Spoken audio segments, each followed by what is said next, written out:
नाजरीन अस्सलाम वालेकुम। ज़ेड न्यूज़ के खबरनामे में मैं सलमान खान आपका इस्तकबाल करता हूँ। आइए शहर की अहम खबरों पर नज़र डालते हैं।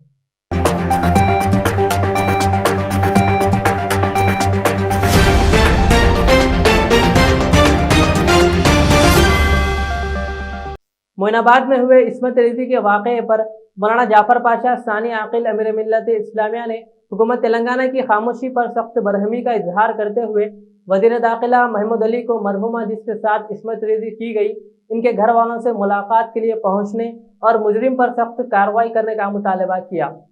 अस्सलामु अलैकुम नहमदुहु व नसल्ली अला रसूलिहिल करीम। मोहतरम नाज़रीन किराम, आज जिस बात पर मैं आपसे गुफ्तगू कर रहा हूँ वो आप और हम अखबारात में पढ़ रहे होंगे, न्यूज़ों में सुन रहे होंगे, लेकिन अफसोस कि आज हमारे होम मिनिस्टर को, हमारे सीएम साहब को और हमारे दीगर अहम ओहदेदारों को इस बात का कोई फ़र्क ही नहीं पड़ता है कि एक मासूम बच्ची के साथ उनकी पार्टी का एक आदमी ज़्यादती करता है और ज़्यादती के साथ साथ वो बच्ची को कत्ल कर देता है, फांसी पे लटका देता है। मगर अफसोस हमारे दीगर ओहदेदारों के साथ सबसे ज़्यादा मुझे होम मिनिस्टर साहब पे अफसोस है कि जब एक गैर मुस्लिम लड़की को रेप किया गया था रास्ते में, तो ये तो उनके घर को पहुंचकर जाकर उनको तसल्ली दिए। आज क्या इनके हाथ पैर इस काबिल नहीं है कि वो जा सके? क्या आज इनके अंदर वो ज़मीर मर गया है कि एक मुसलमान होने की वजह से इनको ये जिम्मेदारी होती है कि एक खैर खाई करे, जाकर उसके घर वालों से मिले, उनको तसल्ली दे। मगर अफसोस ऐसे खामोश बैठे हैं जैसा इनके मुंह को लखवा मार दिया है। मैं जहाँ तक ये केस के बारे में स्टडी किया हूँ, पहले दिन सबसे पहले हमारे रहमत साहब इस केस को ज़्यादा से ज़्यादा पुलिस से इस सिलसिले में गुफ्तगू किया, मगर पुलिस वही अपनी रफ्तार चल रही है जो उनको आखाओं के तरफ से हुक्म मिलता है। और आज दीगर लोग भी उसकी अहमियत यानी उसको आकर ये कह रहे हैं कि इस पे केस बुक करो, तो मुझे अफसोस है कि ऐसे मामूली केसेस बुक किए जा रहे हैं जिसकी कोई अहमियत ही नहीं रखती। मैं हुकूमत रियासत हुकूमत से मुतालबा करता हूँ कि होम मिनिस्टर जाग जाए, बल्दिया के इलेक्शन आ रहे हैं। अगर आपके ऐसे ही कारनामे रहे तो फिर आइंदा हमारे को आप पे एतमाद नहीं रहेगा। इसलिए हमारे सीएम साहब भी, होम मिनिस्टर साहब जी, इस बात को फौरी तवज्जो दें और जो ये किया है उसको इस अंदाज की सज़ा दे कि फिर कोई टीआरएस का या किसी पार्टी का कोई आदमी ऐसा अमल ना कर सके। मेरे अजीज़ दोस्तों, वो बच्चियों यतीम हैं, उनके कोई मेरे सुना कि उनके कोई अजीज़ व क़रीब भी ज़्यादा नहीं है। हुकूमत से मेरा ये भी डिमांड है कि उनके जो भी अब घर में बाकी है उनके लिए ना सिर्फ नौकरी का इंतज़ाम करे, बल्कि उनके घर वालों को 25 लाख दे, 50 लाख दे, जो भी दे। बच्ची को तो नहीं लौटा सकते, उनके लिए जो कुछ आप मदद कर सकते करें। मैं तमाम मुसलमानों से अपील करता हूँ कि इस मसले पर अपने परवरदिगार की तरफ रुजू हो और अल्लाह से अपनी मदद तलब करें। और उनको मैं जो मरहुमा के जो भी रिश्तेदार हैं उनको मुझे एहसास है ये माल होने के बाद उनके घर वालों पे क्या गुज़रती है। बस अल्लाह से दुआ करता हूँ कि अल्लाह उन्हें सब्र जमील अता फरमाए और उस बच्ची को जो तकलीफ़ में उन्होंने रखकर मारा है, अल्लाह उसको शहादत का मर्तबा देगा। और ये जालिम को जो ये अमल किया है उसको सख्त से सख्त सज़ा दी जाए। और जब तक नहीं देंगे इंशाअल्लाह हम लोग हुकूमत को झिंझोड़ते रहेंगे और हम हुकूमत से मुतालबा करते रहेंगे कि ये काम को फौरी अंजाम दे। मुझे हैरत ये है कि एक ही पुलिस स्टेशन, एक ही हुदूद में एक गैर मुस्लिम बच्ची के साथ रेप होता है तो पूरी मिनिस्ट्री हिल जाती है, और एक मुसलमान बच्ची को रेप भी किया जाता है, मार भी दिया जाता है, तो हमारे कान पे जू नहीं रंग रही, हमारे पुलिस के भी, हमारी हुकूमत के भी। क्या माने हैं इसके? क्या हम ये समझे कि हमसे सौदेला सलूक हो रहा? क्या हम ये समझ ले कि अब आइंदा हमारी हुकूमत हमारा साथ नहीं देगी? क्या हम खुद अपने फैसले करने लग जाएं? मैं आवाम से अपील करता हूँ, जज्बात से नहीं, अपने अंदाज से और किरदार से ये कोशिश करे कि इसको हक मिले, इनके घर वालों को, और ये जो जालिम है उसको सख्त से सख्त सज़ा मिले, और ऐसे दफात लगाए जाएं कि आइंदा कोई इस अमल को करने के बारे में 100 बार सोचे। मुझे हैरत ये है कि अभी मुझे हमारे प्रेस के लोगों ने मुझे बताया कि ये मरने वाली बेचारी जो दुनिया से चली गई है उसको खुदकशी का केस बनाई पुलिस। वाह, क्या पुलिस वाले हैं हमारे, माशाअल्लाह। हमारी ये पुलिस की वजह से महकमे के ऊपर हमको भरोसा करना मुश्किल हो जाएगा, दुश्वार हो जाएगा। क्या है? क्यों कि वो टीआरएस के पार्टी के है और ये हुकूमत की पार्टी के है। अरे ऐसे हुकूमत के ऊपर भी हम लानत भेजते हैं, ऐसे पुलिस वालों पे भी हम लानत भेजते हैं कि ऐसे अमल में ये दो दोगली चाल, फिर 2 दिन के बाद केस बुक करना क्या मायने रखता है? इसका क्या है उसके पास, उनका क्या जवाब है? ये हमारे लिए सोचने की बात है। मैं फिर एक बार होम मिनिस्टर से कह रहा हूँ, सुनिए, अगर आप वाकई मुसलमान हैं तो जाइए उसके घर को और उनके घर वालों को तसल्ली दीजिए, और ये इक़दाम करिए कि जो भी वहाँ जिम्मेदार था पुलिस ओहदेदार, उसके ऊपर भी सख्त एक्शन कीजिए, उस पर सख्त एक्शन लीजिए, ताकि हमको पुलिस पे एतमाद बाकी रह सके। अस्सलामु अलैकुम रहमतुल्लाहि व बरकातहू।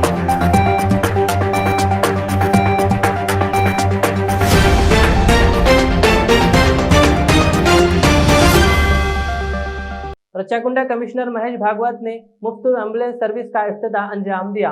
इस मौके पर कमिश्नर महेश भागवत ने कहा कि यह सर्विस गरीब आवाम व ज़रूरतमंदों के लिए मुफ्त फराहम की जा रही है ताकि आवाम को ज़्यादा से ज़्यादा फ़ायदा हासिल हो सके।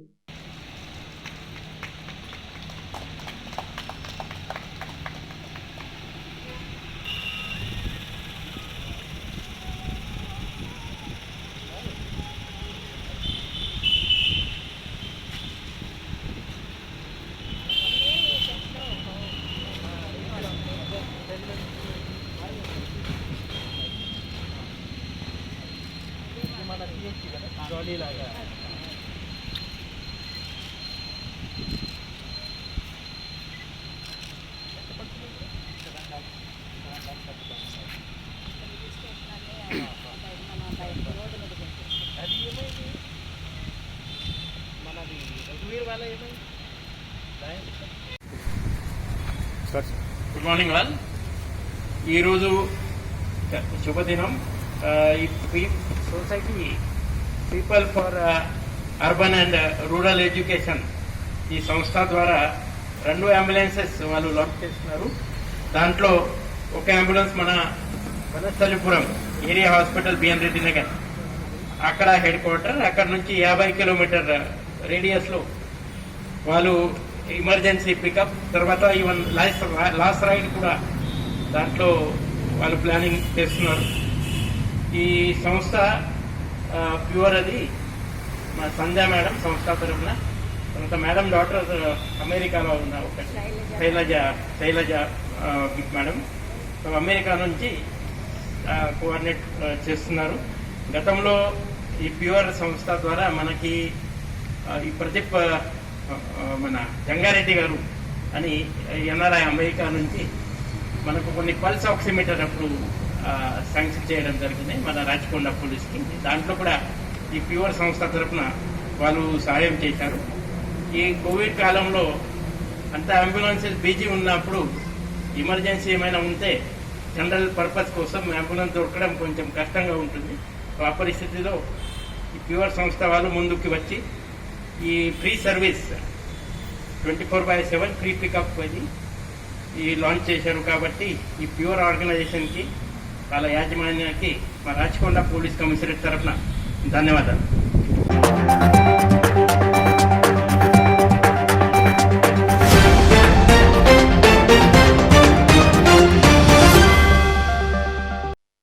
आज सुबह 9 बजे इंचार्ज राजेंद्र नगर रहमत बेग और इलाका कॉरपोरेटर मोहम्मद मिसबाउद्दीन और दीगर मजलिसी कारकुनों के हमरा बल्दी कमिश्नर से मुख्तलिफ मुकामात के तरक्याती कामों की तकमील के लिए नुमाइंदगी के बाद तरक्याती कामों का आगाज अमल में लाया गया।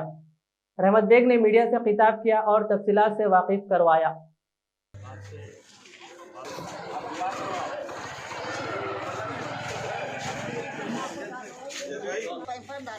बड़ी लाइन डालेंगे। अब बोल दिया बड़ी लाइन आती इंशाल्लाह, बेफिक्र रहिए, बड़ी लाइन आती है। लाइन को वो कर दिया क्या बोल मैं भाई बड़ी लाइन को डालने लगा के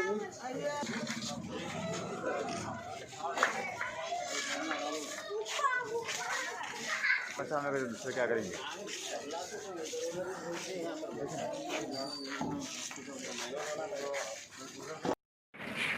सुबह 9 बजे सदर मोहतरम नकीब मिल्लत अलहाज बैरशाह रसूलुद्दीन अवीसी साहब की हिदायत के ऊपर मैं और एरिया कारपोरेटर जनाब मोहम्मद मिसबाउद्दीन साहब और हमारे सीनियर राजेंद्र नगर बल्दिया के वाइस चेयरमैन जनाब अब्दुल खदीर साहब और महबूब भाई साहब और तमाम यहाँ के सदर मोतमदीन हसन नगर के और सरगर्म कारकुनान मिलकर जो कि सदर मोहतरम की नुमाइंदगी के ऊपर सदर मोहतरम ने बल्दी कमिश्नर से नुमाइंदगी करके हसन नगर में 2 रोडों को मंजूर करवाए थे, जो कि उसकी लागत तकरीबन 12 लाख रुपए की लागत है। एक तो मदीना कॉलोनी और एक खदीर जिम के पीछे की गली झंडा गली में ये कामों का आगाज़ हो चुका है। आज हम सदर मोहतरम की हिदायत के ऊपर वो काम का मायना करने आए, जो कि जब कभी भी जहाँ कहीं भी जो एरिया में सदर मोहतरम की नुमाइंदगी के ऊपर डेवलपमेंट वर्ष स्टार्ट होते हैं तो सदर मोहतरम की मुझे हिदायत रहती है कि कंसर्ट कारपोरेटर्स और सदर मोतमदीन के साथ जाकर आवाम से मिलना और रिपोर्ट देना। आज का ये दौरा हमारा सुबह 9 बजे से तकरीबन अब तक ये दौरा करे और मैं यही बोलना चाह रहा हूँ कि हमेशा मजलिस इत्तेहादुल मुस्लिमीन और नकीब मिल्लत अलहाज बैरशाह रसूलुद्दीन अवीसी साहब आवाम के दरमियान में रहना और आवाम के काम करवाना बोलते हैं। और ये जो काम हो रहा है तकरीबन और भी काम हसन नगर में जैसा कि SW ड्रेन लाइन हो या CC रोड हो या सीवरेज लाइन हो या वाटर लाइन हो, और भी बहुत सारे करोड़ों रुपए के काम मंजूर है सदर मोहतरम की नुमाइंदगी के ऊपर। उसका भी हम आपको डिटेल रिपोर्ट वक्तन फ़ौक्तन देंगे आपके चैनल के ज़रिए। मैं यही बोलना चाह रहा हूँ कि मजलिस इत्तेहादुल मुस्लिमीन और सदर मोहतरम नकीब मिल्लत अलहाज बैरशाह रसूलुद्दीन अवीसी साहब आवाम का दर्द अपने दिल में रखकर काम करते हैं। आप बताइए, आज डेवलपमेंट वर्क इतने राजेंद्र नगर हल्के में सदर मोहतरम की नुमाइंदगी के ऊपर बिला मज़हब व मिल्लत हिंदू मुस्लिम सिख ईसाई हर एरियो में काम हो रहे हैं। हर कोई यही चाह रहे हैं कि हमारा एरिया डेवलप हो, हमारी कॉलोनी डेवलप हो, हमारी बस्ती डेवलप हो। तो ये काम सदर मोहतरम की नुमाइंदगी पर हो रहे हैं। फिर से एक बार मैं सदर मोहतरम नकीब मिल्लत अलहाज बैरशाह रसूलुद्दीन अवीसी साहब का शुक्रिया अदा करना चाहता हूँ। साहब ने इतने करोड़ों रुपए का बजट लगाकर यहाँ पर राजेंद्र नगर असम्बली हल्के में बिला मज़हब मिल्लत जो काम करवा रहे हैं, उस ताल्लुक़ से साहब का शुक्रिया अदा करना चाहता हूँ।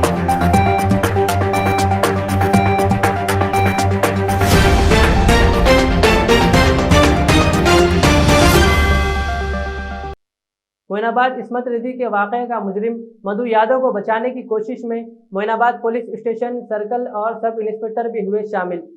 ऐसी इत्तला पर फौरी मुकामी अवाम का साथ देने मिर्जा रहमत बेग इंचार्ज राजेंद्र नगर ख्वाजा बिलाल मुश्ताक मलिक पहुंचे, जहां इन तमाम का मुतालबा रहा कि मुजरिम का साथ देने वाले तमाम अफसरान को सस्पेंड कर दिया जाए।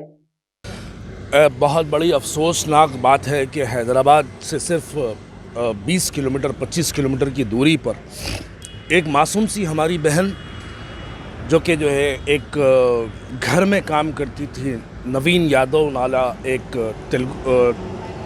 TRS का जो है लीडर है, उसके मकान में काम करती थी बच्ची। वो 1 साल से उस मासूम सी बच्ची का जो है जिस्म इस्तेसाल किया गया और उसको जिस्मानी तौर पर जो है उसको टॉर्चर किया जा रहा था।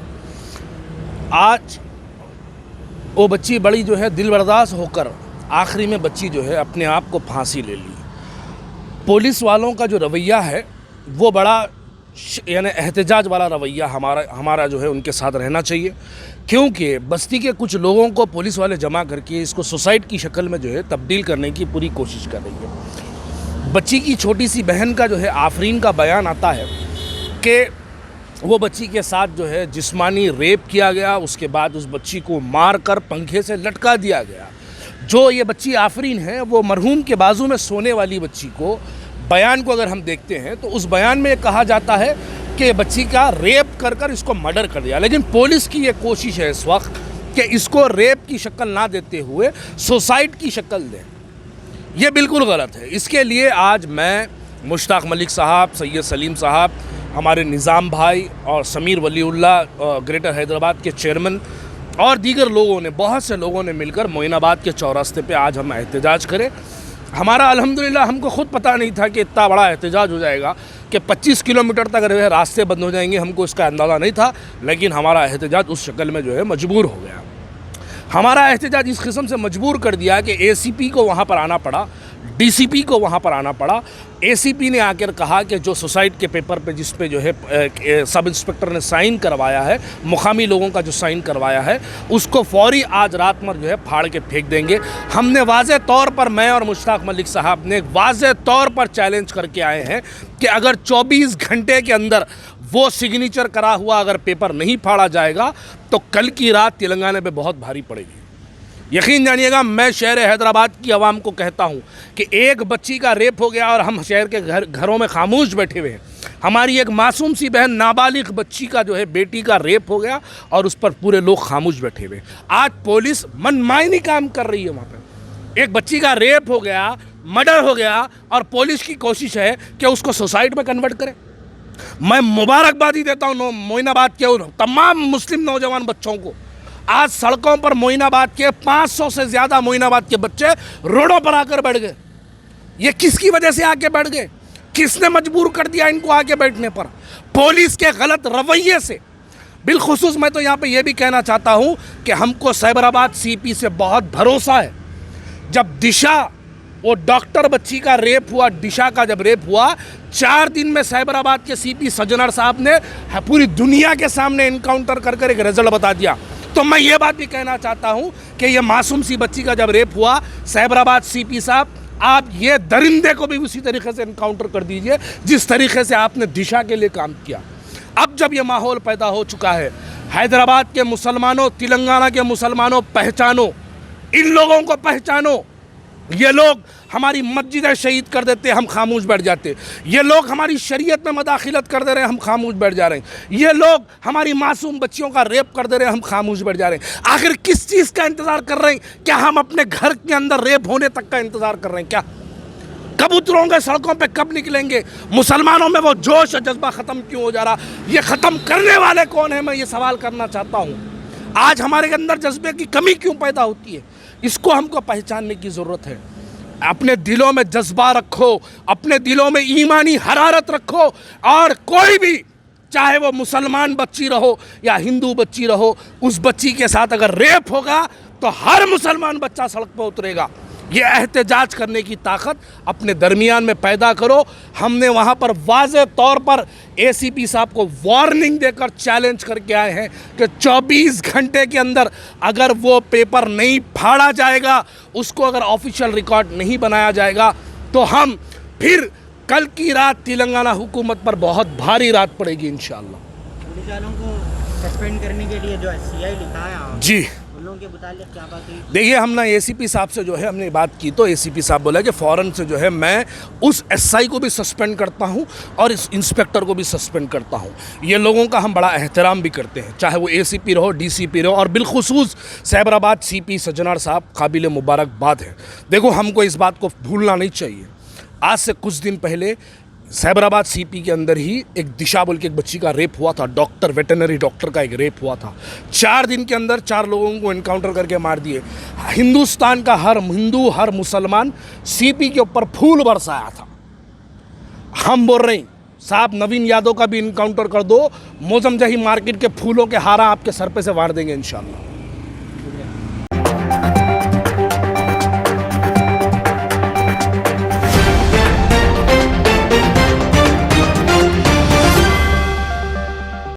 कांग्रेस अरकान पार्लियामेंट और अरकान असम्बली की जानिब से किसान बिल के नुकसानात को रियासती गवर्नर के सामने वाज़ेह करने के लिए दी गई दरख्वास्त को नामंजूरी मिलने पर कांग्रेस लीडरों का ज़बरदस्त एहतजाज, जिनमें MP रेवंत रेड्डी और उत्तम कुमार रेड्डी व दीगर मौजूद थे।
ఈరోజు కనీసం రిప్రజెంటేషన్ కూడా ప్రజా అంటే గవర్నమెంట్ కి ఇచ్చుకోలేని దుస్థితిలో తెలంగాణ రాష్ట్రం కాబట్టి ఇది పద్ధతి కాదు. రాజ్యాంగ హక్కు రాజ్యాంగ హక్కు అప్రజాస్వామిక పార్లమెంట్ లో రైతు వ్యతిరేక బిల్లులను పెట్టి అన్యాయం లేకుండా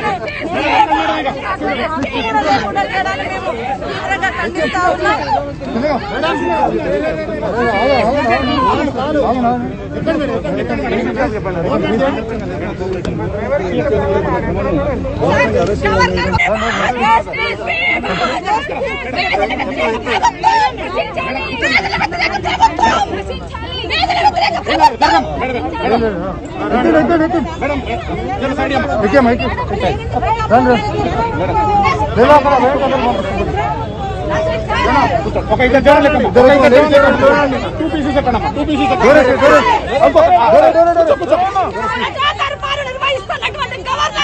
రైతులకు వ్యతిరేకంగా పిటిషన్ కూడా తీసుకోవడం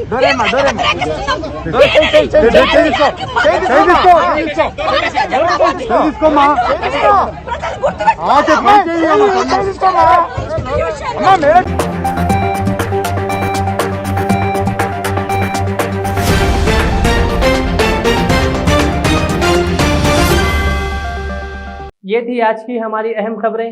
कल के खबरनामे के लिए मुझे इजाज़त दीजिए। हमारे Z चैनल हैदराबाद को YouTube पर ज़रूर सब्सक्राइब करिए। अल्लाह।